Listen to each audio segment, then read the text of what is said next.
Hello and welcome back to my channel. In today's video, I will show you how to download and install the DJI Fly app in iPhone. So let's get started. So to install the DJI Fly app, it is very easy. If you are an iPhone user or Android user, you have to follow the same step. And here the main difference is on the app stores. So in Android, you should use your Google Play Store, and if you are an Apple user, then you have to open your Apple Store. Okay, so right here you have to go to your Play Store and you will likely search for the DJI Fly app.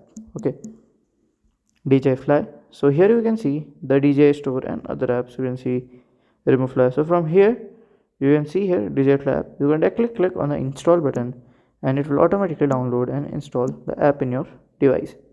So by this way you can do it, and if you have any question you can let me know in the comment section.